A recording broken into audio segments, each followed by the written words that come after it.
Sempre que a gente confere as horas num relógio de pulso ou na tela do celular mesmo, observando aqueles 60 segundos completarem 1 minuto, a gente está secretamente obedecendo a uma regra matemática imposta há mais de 5.000 anos. Sim, e o mais fascinante, sabe, é que essa regra foi criada por pessoas cujas vidas giravam basicamente em torno de observar sementes brotarem e manipular pedaços de barro molhado. Exatamente. E a nossa imersão de hoje mergulha numa montanha de fontes, tipo análises arqueológicas super recentes, topologia linguística e alguns dos textos mais antigos da humanidade. O que é um prato cheio, né? Com certeza. O nosso objetivo hoje é dissecar a chamada Revolução Neolítica e, bom, o nascimento das primeiras grandes cidades lá na Mesopotâmia. Então, vamos desempacotar isso? Vamos lá. O termo revolução geralmente carrega essa ideia de algo explosivo, uma quebra de paradigma repentina. Mas os registros mostram algo que foi quase imperceptível. A grande ironia do termo Revolução Neolítica é que ela operou numa câmera super lenta, durou milênios. Milênios. Não foi do dia para a noite. De jeito nenhum. A quebra de paradigma não foi um evento único, mas uma resposta bem progressiva a um despertar climático. Com o recuo das geleiras, logo no fim da última era glacial, os padrões de chuva globais mudaram drasticamente. E isso transformou tudo. Mudou tudo. As temperaturas começaram a subir devagar, transformando as paisagens que eram super áridas no Oriente Médio naquilo que a gente chama de crescente fértil. Para quem estava vivo na época, o mundo não virou de cabeça para baixo do nada. Claro que não. Foi uma adaptação de várias gerações a um ambiente que, aos poucos, foi se tornando incrivelmente generoso. E generoso até em termos sensoriais, se a gente julgar pelas descrições dos achados botânicos. A sensação devia ser de entrar num laboratório a céu aberto da natureza. Nossa, imagina. Encostas montanhosas inteiras, subitamente cobertas por cereais selvagens balançando ao vento, trigo, einkorn, cevada. Sem esquecer do chão forrado por leguminosas, né? Lentilhas e grão de bico brotando sozinhos. A abundância era tão absurda que a necessidade de ficar perseguindo rebanhos o tempo todo simplesmente começou a diminuir. O que nos leva a uma mudança profunda de comportamento que desafia completamente o senso comum histórico. Porque por muito tempo a academia operou sobre um paradigma muito linear. Aquela velha história de que a agricultura veio primeiro, né? Exato, a ideia era: os humanos descobrem como plantar. Isso força eles a construírem casas permanentes e formarem vilarejos. E aí, com o tempo livre gerado pela agricultura, eles se reúnem para construir templos e reverenciar os deuses. Era a ordem totalmente aceita das coisas. Sim, até que as escavações em Göbekli Tepe, no sul da Turquia, viraram essa lógica de cabeça para baixo. Esse sítio é incrível. A gente está falando de um complexo monumental, na zona nuclear do Neolítico, datado de cerca de 12.000 anos atrás. Para dar uma perspectiva, isso é mais de 6 milênios antes da primeira pedra de Stonehenge ser posicionada. Caramba, 6.000 anos antes. E os pilares de Göbekli Tepe têm esse formato de T. Chegam a uns 5 metros de altura, totalmente decorados com relevos complexos de abutres, raposas, escorpiões. E o detalhe que simplesmente destrói o antigo paradigma é que quem esculpiu e ergueu essas pedras de toneladas, adivinha, não morava lá. Eram puramente caçadores-coletores, sem nenhum sinal de habitação permanente ao redor do sítio arqueológico. Nenhum. O que é fascinante aqui é a implicação logística desse achado. Porque para extrair, mover e esculpir esses megalitos, seria necessário reunir centenas, talvez milhares de pessoas ao mesmo tempo para esses festivais ou rituais religiosos. O que cria um problema gigantesco, né? Como você alimenta essa multidão toda num único lugar por um período longo? Exatamente. A caça e a coleta ali ao redor se esgotariam em questão de dias. Então a necessidade de sustentar esses encontros sagrados agiu como uma pressão seletiva. O templo veio antes da cidade. A religião exigiu o pão. Perfeito. A urgência de produzir excedentes num local específico forçou esses grupos a prestarem muito mais atenção naqueles campos de trigo selvagem que a gente mencionou. Eles começaram a selecionar sementes de plantas que não espalhavam os grãos tão facilmente ao vento. Que é um processo biológico de seleção não intencional, sabe? E ao longo de séculos resultou no trigo domesticado, que passou a depender do humano para se reproduzir. É como se a descoberta da agricultura fosse encontrar um cheat code, sabe? Um código de trapaça num videogame da vida real. Adoro essa analogia.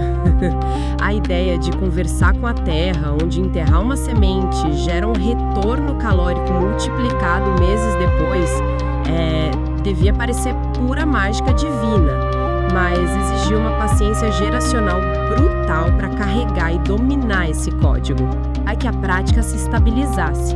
E essa paciência e o domínio sobre as sementes deram a segurança necessária para que essas populações ousassem sair dos refúgios nas montanhas e descessem para as vastas planícies aluviais. E é aí que a nossa narrativa vai direto para o sul do atual Iraque, para as terras ali espremidas entre os rios Tigre e Eufrates, a famosa Mesopotâmia. Onde a gente encontra os Sumérios por volta de 4.500 antes da Era Comum. E olha, o mais intrigante sobre os Sumérios é essa aura de mistério ao redor deles, a começar pela própria origem. Sim, não é simplesmente a gente não saber de onde vieram fisicamente ou a dinastia exata. A grande barreira é linguística, né? Totalmente. A língua suméria é um verdadeiro quebra-cabeça para a topologia linguística. Ela é classificada como uma língua isolada. Sem parentesco com ninguém. Nenhum parentesco comprovado com qualquer outra família linguística que sobreviveu. Não é indo-europeia, não é semítica. Ela funcionava de uma forma aglutinante. Funciona mais ou menos como blocos de Lego, certo? Onde uma palavra base vai recebendo peças extras, tipo prefixos e sufixos colados uns aos outros para formar significados novos, em vez de alterar a palavra por dentro. É uma ótima forma de visualizar. E somado a isso, as evidências sugerem que era uma língua tonal. Onde a elevação ou a queda do tom de voz modificava radicalmente o sentido da palavra. Isso. Algo bem parecido com o mandarim moderno, mas cheio de vogais abertas que lembram muito a sonoridade do turco antigo. É literalmente uma ilha linguística isolada no meio do tempo. E essa singularidade toda deles se reflete na forma como eles abordaram a sobrevivência naquela geografia implacável. Porque, convenhamos, os rios Tigre e Eufrates não eram amigáveis ou domados. Longe disso. Eles podiam trazer uma cheia de primavera maravilhosa, carregada de sedimentos nutritivos que renovavam o solo exausto. Mas a imprevisibilidade era a regra de ouro ali. Uma cheia no momento errado varria a colheita inteira, ou então a ausência de chuva causava fomes devastadoras. Aceitar o fluxo natural da água seria suicídio coletivo. O que forçou os sumérios a se tornarem os grandes engenheiros primordiais da sobrevivência. A relação deles com o ambiente era puramente braçal, sabe? A solução para domar aquele caos hídrico foi criar infraestruturas massivas. Canais de irrigação que desviavam água por quilômetros, com portas para reter os fluxos mais violentos. E enormes reservatórios. Esses reservatórios operavam com uma mecânica super engenhosa, retendo a água do degelo das montanhas na primavera para ser liberada bem aos poucos durante o verão escaldante. Quando as sementes precisavam desesperadamente de umidade para não morrerem torradas. E a mágica da irrigação controlada é que ela transforma o ambiente numa máquina de produção calórica. De repente, a sociedade não vive mais um dia após o outro preocupada só com a próxima refeição. Eles criam um excedente alimentar, um estoque gigantesco de comida. E aí a lógica ingênua diria o seguinte: se tem comida de sobra nos armazéns e a água corre sozinha pelos canais artificiais, a sociedade inteira devia ganhar férias coletivas, certo? Fim do trabalho pesado. Pois é, mas o que acontece revela muito sobre a estrutura da nossa civilização. O excedente não financiou o descanso, Ele financiou a estratificação social. Ah, claro. Se apenas uma fração da população consegue plantar cevada suficiente para alimentar a cidade inteira, o resto das pessoas está livre para se especializar em outras áreas. E aí nasce a divisão do trabalho de uma forma complexa. Exato, surgem construtores focados puramente em arquitetura monumental, sacerdotes que não precisam fazer nada além de observar os astros e apaziguar os deuses, artesãos tecendo lã. E no topo dessa cadeia de gestão toda, surge a figura inevitável do burocrata, o administrador das planilhas.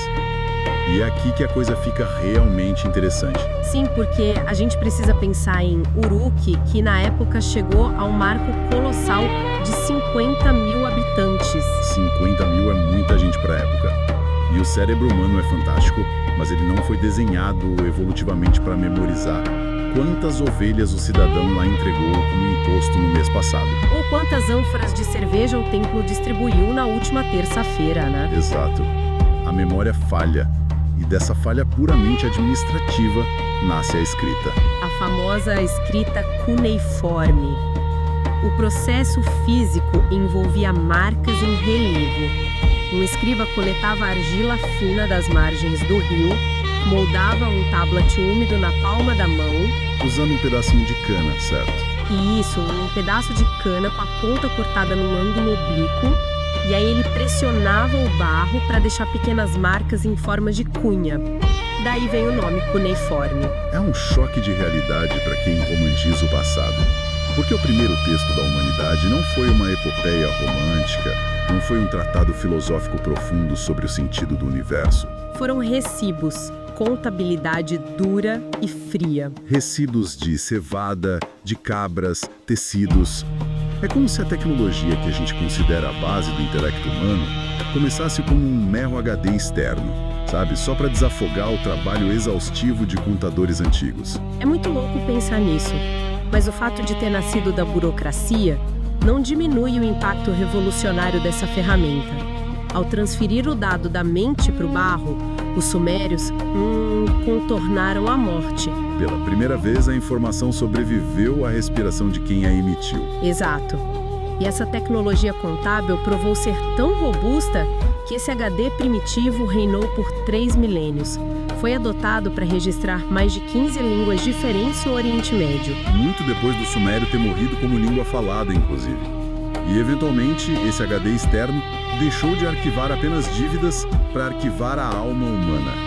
E, através dessa argila, a gente se depara com Gilgamesh. O primeiro grande herói da literatura mundial, o rei tirânico de Uruk, descrito nos textos como 2/3 Deus e 1/3 humano, o grande construtor de muralhas. Mas a narrativa traz aquele contrapeso a ele, né?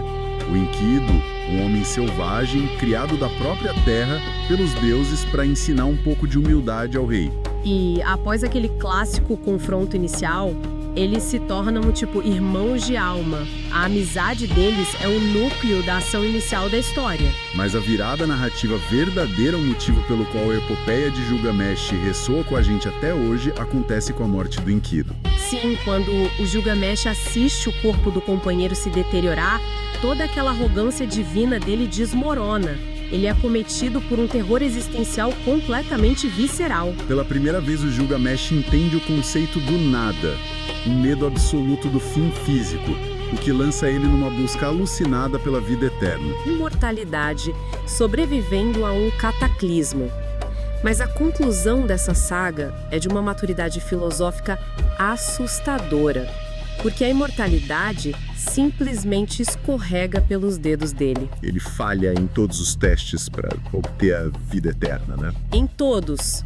E a resolução épica acontece quando ele retorna a Uruk, exausto, e olha para aquelas grandes muralhas de tijolos que ele mesmo construiu.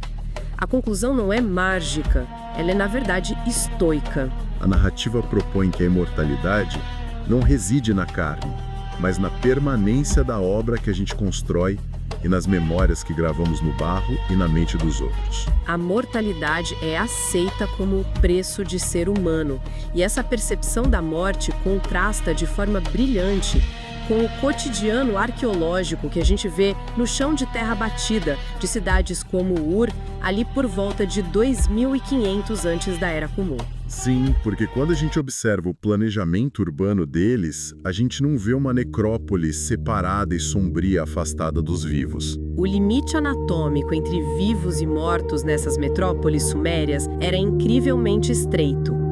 As casas eram blocos de tijolos de barro secos ao sol, com o pátio central a céu aberto. Só para iluminar os cômodos internos. Isso. E a família não se despedia dos ancestrais levando eles para longe. O chão sob a cozinha ou a sala de estar era literalmente o túmulo. O morto era colocado no subsolo doméstico e continuava a fazer parte do espaço vital da família. Em muitos casos, eles tinham sistemas com pequenos tubos de argila que permitiam que líquidos fossem despejados da superfície direto para o túmulo. Para ficar alimentando o ancestral com as mesmas bebidas consumidas pela casa. E falando nessas bebidas, a dieta deles levanta detalhes sensoriais muito curiosos. O cheiro predominante nessas vielas estreitas devia ser de fermentação e pão assando, porque a água do rio Tigre que corria pelos canais podia carregar várias doenças. Então a bebida fundamental consumida por todo mundo do amanhecer ao anoitecer era a cerveja. Uma cerveja que, é importante esclarecer, não tinha nada a ver com essas bebidas límpidas que a gente consome hoje. Nem um pouco. Era um caldo espesso e nutritivo, quase um mingau fermentado, que muitas vezes era bebido de forma comunitária através de canudos feitos de junco. Justamente para evitar engolir os resíduos sólidos que ficavam flutuando no topo.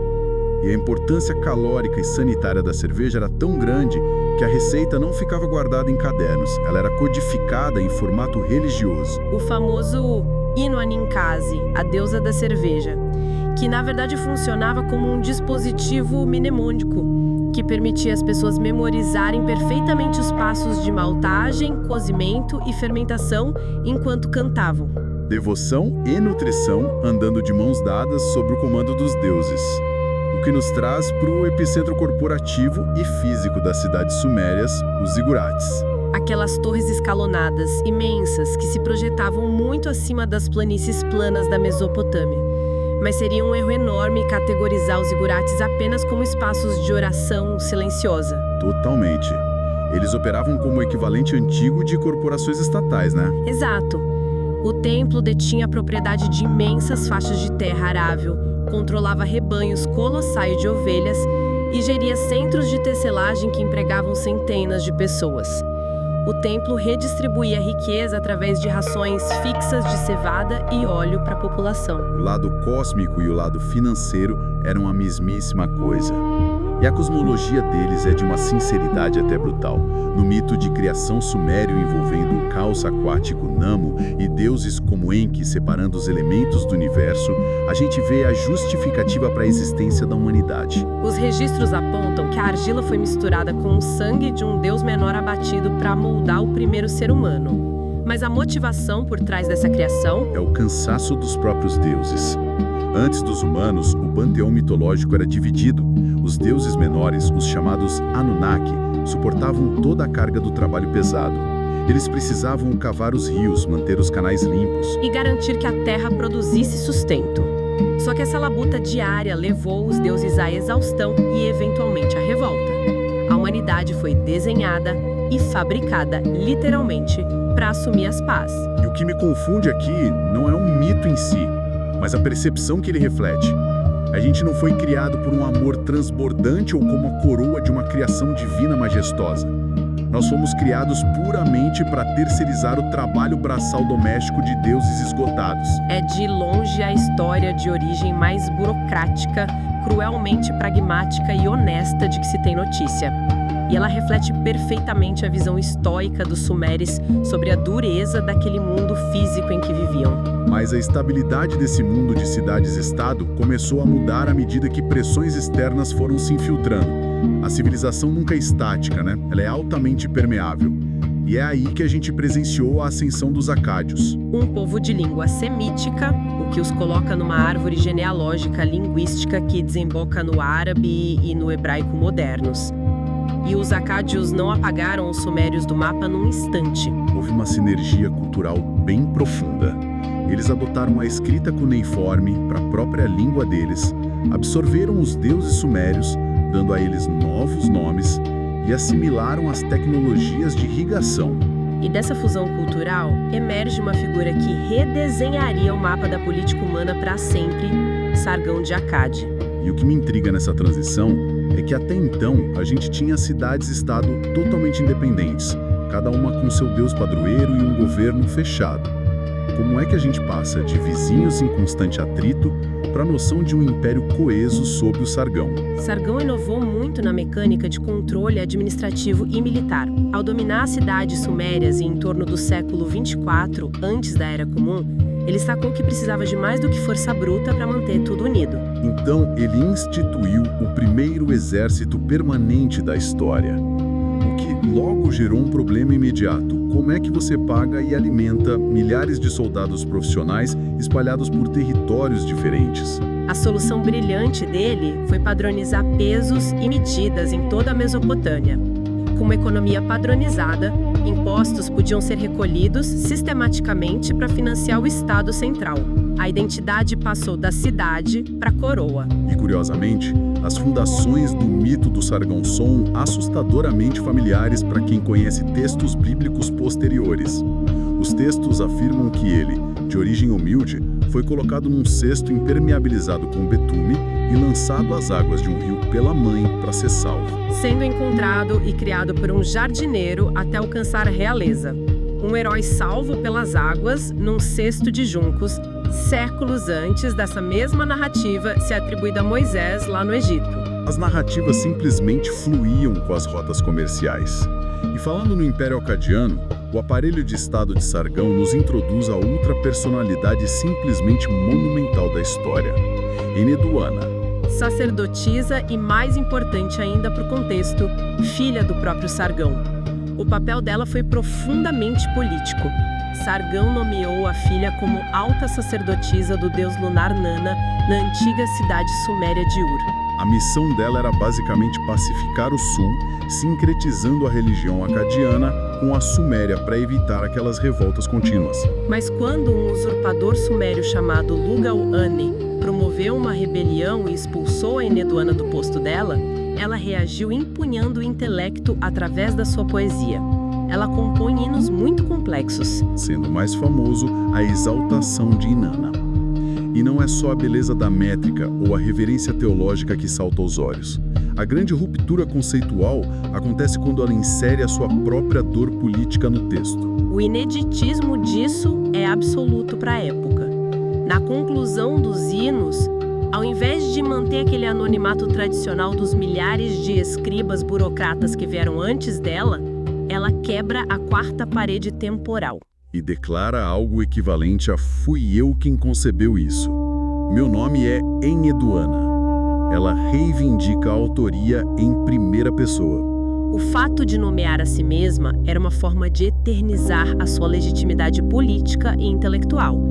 Ela, na prática, forjou o conceito de direitos autorais, a primeira artista a assinar sua obra em toda a história humana. E a obra dela, junto com todo aquele arcabouço literário mesopotâmico, conseguiu cruzar a linha de chegada do tempo.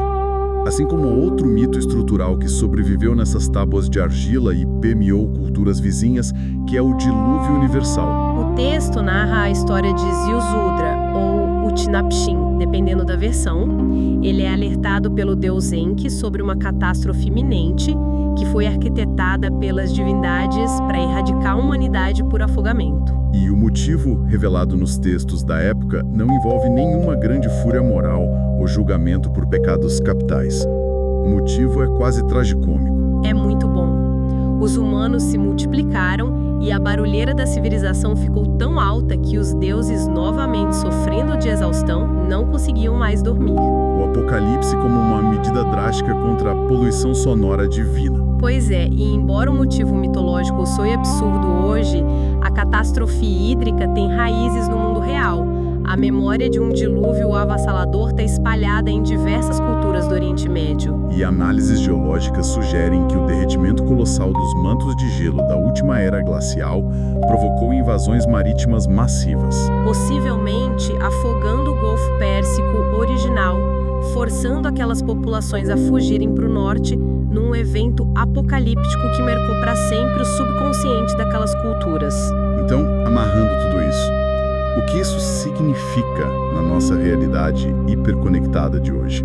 Para quem está nos ouvindo, além das belas narrativas, do barro e dos deuses insones, qual é o peso tangível disso tudo na forma como a nossa sociedade opera agora? A linha de continuidade nunca foi rompida. Ela foi apenas adaptada. A herança genética flui nas populações que hoje vivem no sul do Iraque, por exemplo.